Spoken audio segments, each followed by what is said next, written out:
Bismillahirrahmanirrahim. Para muhibbin rahimakumullah.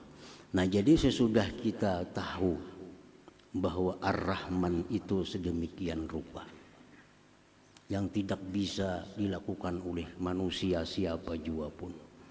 Al-Mun'im bijalailin ni'am. Ar-Rahman itu adalah yang mengasihkan nikmat yang besar yang tidak bisa dilakukan oleh hambanya. Nah, itu Ar-Rahman artinya. Nah, bila sudah kita yakin demikian artinya Ar-Rahman, nah kita beriman bahwa Ar-Rahman itu demikian artinya, keimanan kita itu akan membuahkan beberapa akhlak di dalam diri kita ini. Nah, kita sudah tahu Ar-Rahman macam itu. Nah, kita beriman, kita percaya bahwa api itu panas. Karena kita beriman itu timbul kelakuan kita menjauh dari api. Kenapa menjauh dari api? Karena kita beriman api itu panas, bisa membakar. Nah, itu buah keimanannya kita menjauh dari api. Itu buah keimanan. Nah, kalau kita beriman kepada Ar-Rahman, bahwa dia mengasihkan nikmat-nikmat yang besar yang tidak bisa dilakukan oleh hambanya, kita beriman itu akan membuahkan beberapa akhlak mulia di dalam diri kita.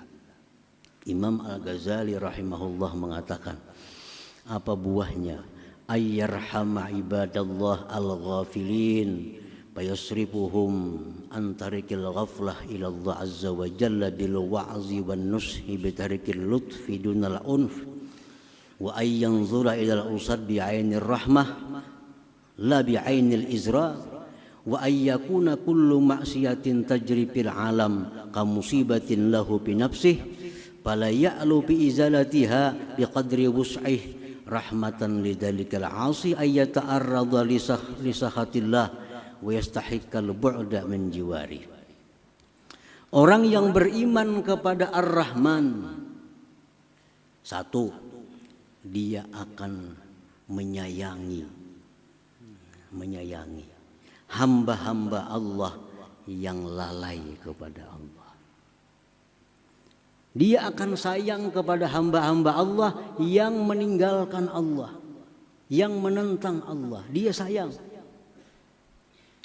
Dia arahkan mereka itu ke jalan Allah dengan nasihat yang lemah lembut. Jadi melihat orang yang maksiat, melihat orang yang menentang Allah, dia kasihan, dia sayang, lalu dia ajak ke jalan yang benar dengan cara yang lemah lembut. Pertama itu. Yang kedua, dia memandang kepada orang yang maksiat itu dengan pandangan kasih sayang, bukan pandangan menghinakan. Melihat orang maksiat itu kasihan, bukan murka, bukan menghinakan. Yang ketiga, bahwa adalah tiap-tiap maksiat yang terjadi, yang dia lihat itu adalah musibah pada dirinya sendiri. Setiap dia melihat ada orang maksiat, dia menganggap itu musibah bagi diriku. Maka dia berusaha untuk menghilangkannya dengan sekedar kemampuannya karena sayang kepada orang yang maksiat itu. Nah, para muhibbin rahimakumullah.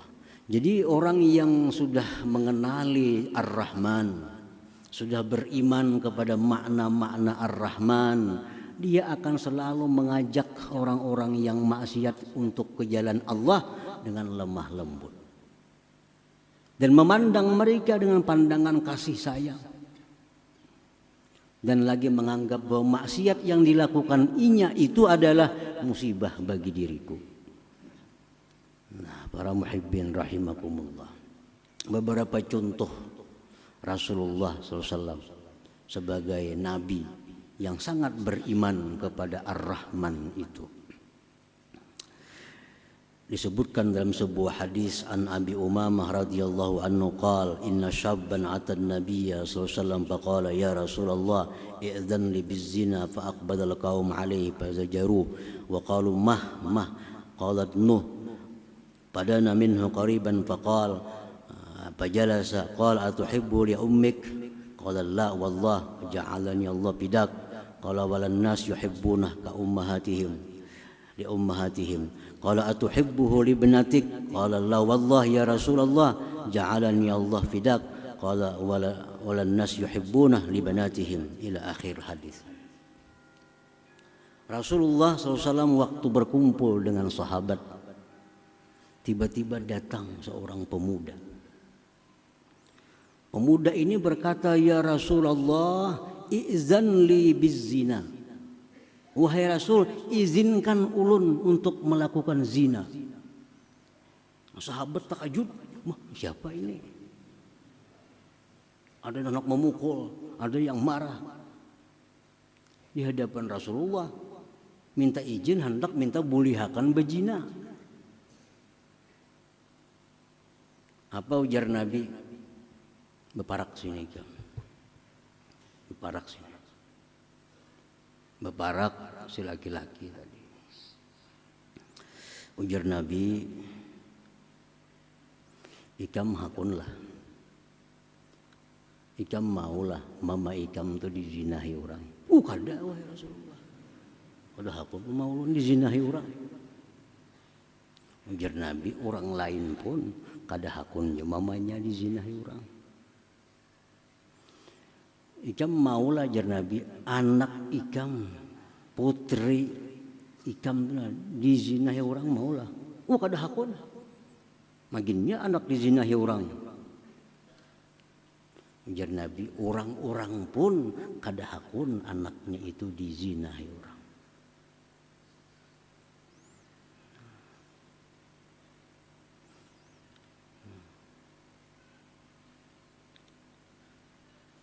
Ikam jar Nabi hakunlah acil ikam, ading abah ikam, ading mama ikam dizinahi orang. Kada hakun wahai Rasulullah. Jar Nabi, orang gin kada hakun juga, orang lain pun kada mau juga acil-acilnya dizinahi orang. Lalu Rasulullah SAW meletakkan tangan kepada laki-laki tadi. Sidin doakan Allahumma tahhir qalbah wa ghfir dzambah wa hassin farjah. Ya Allah, bersihkan hati ini orang. Ampuni dosanya, pelihara kemaluannya.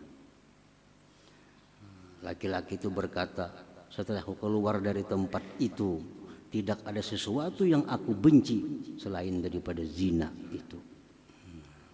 Nah, ini cara dakwahnya Rasulullah. Rasulullah beriman kepada Ar-Rahman. Lalu dakwah beliau agar kembali ke jalan Allah dengan cara yang demikian. Dengan cara yang lemah lembut dan cara mendoakan mereka agar dapat petunjuk, dapat hidayah oleh Allah Subhanahu wa taala. Demikian pula kita dakwah kita terutama dengan anak-anak kita, keluarga kita, ya dakwah kita demikian. Kita ajak mereka dengan jalan yang lemah lembut agar mereka lurus. Jangan lupa mendoakan mereka. Doakan mereka agar selalu di jalan yang lurus. Para muhibbin rahimakumullah. Dikisahkan tentang seorang waliullah yang bernama Ma'ruf Al-Karhi yang wafat di abad 200 di kota Baghdad.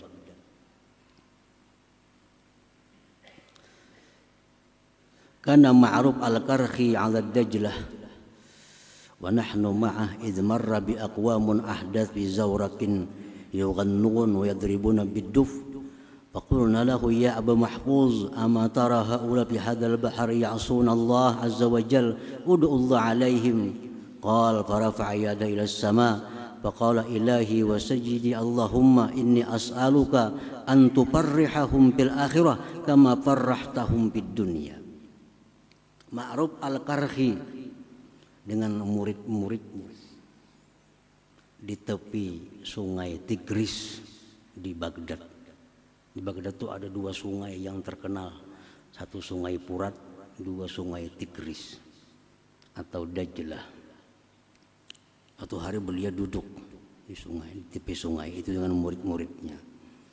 Tiba-tiba ada kapal lewat, isinya pemuda-pemuda main musik. Main musik di kapal, pemuda-pemudi. Ujar murid-muridnya, wahai Syekh, doakan dan tenggelam kapal tuh. Ini maksiat di tengah sungai nangka ini. Lalu Ma'ruf al-Qarhi mengangkat tangannya ke langit. Beliau berdoa, ya Allah, wahai Tuhanku, aku minta kepada Engkau bahwa Engkau gembirakan mereka itu nanti di akhirat, sebagaimana Engkau gembirakan mereka itu di dunia. Ya Allah, gembirakan mereka itu di akhirat, sebagaimana Kau gembirakan mereka di alam dunia ini. Bahwa jenah murid, kenapa doa itu pian? Ini muridnya hendak supaya tinggalam kapal itu terbakar ke apa katanya. Kalinya doa sidin kayak itu. Ya Allah, hamba minta kepada Engkau itu orang-orang yang rami memusik, begambus, begitu macam-macam. Gembirakan mereka di akhirat nanti, sebagaimana Kau gembirakan mereka di dalam dunia. Nah, ujar Syekh Ma'ruf al-Qarhi, kalau mereka itu digembirakan Allah di akhirat, surga artinya diberi Allah tobat dalam dunia ini. Kada main musik lagi kena inya. Nah ini Ma'ruf al-Qarhi mencontoh Ar-Rahman. Ar-Rahman artinya melihat orang-orang yang lalai kepada Allah, lalu mengajak mereka dengan jalan yang lembut, dengan jalan penuh kasih sayang, dan mendoakan mereka yang baik kepada Allah Subhanahu wa ta'ala. Nah, hadirin hadirat yang dimuliakan Allah Subhanahu wa ta'ala. Nah, mudah-mudahan kita dapat beriman kepada nama Allah yang kedua Ar-Rahman, dan iman kita itu dapat membuahkan akhlak seperti tadi.